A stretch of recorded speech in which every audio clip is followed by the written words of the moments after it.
months after a ransomware attack hit Columbus, the city is still working to recover. Now, we are waiting on a breach report that should show how the attack happened and what exactly was accessed. Columbus isn't alone, though. Each week, we seem to hear about another cyber attack and more data at risk. 4 Investigates is looking into where accountability comes into play when it comes to these attacks. Investigative reporter Isabel Cleary joins us now with what some Ohio leaders are saying. Isabel?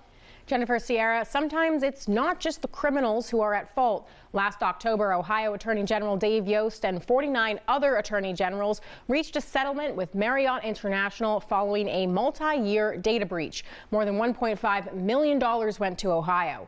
I wanted to know how far this accountability reaches and what future cybersecurity efforts could look like across the state.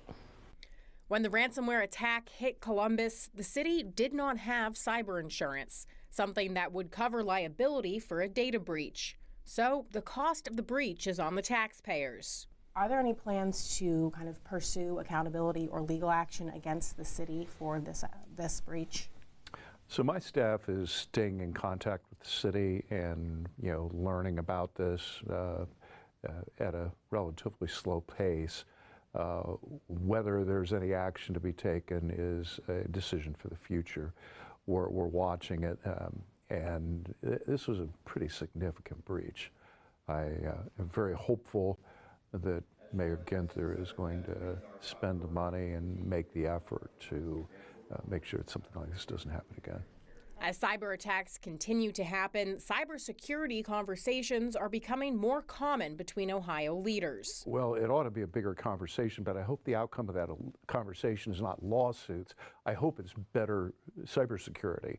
It's a topic at the State House. The issue that happened in Columbus not too recently has definitely sparked conversations about what we can do to strengthen our cybersecurity systems across the state. Representative Dontavius Gerals represents areas of Columbus and Franklin County. He says this year will be an opportunity to explore ways to educate the community and invest in cybersecurity support for Ohio cities. Well, I think the biggest thing is just we got to invest in our infrastructure.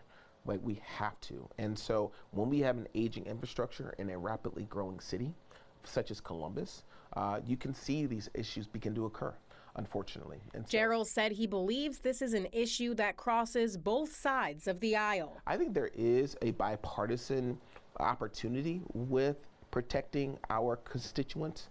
I think how we get there is what's really important, right?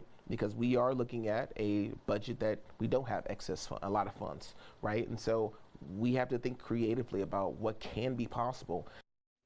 To learn more about how to protect your data or what to do if you've been a victim of a cyber attack, go to NBC4i.com/cityhack.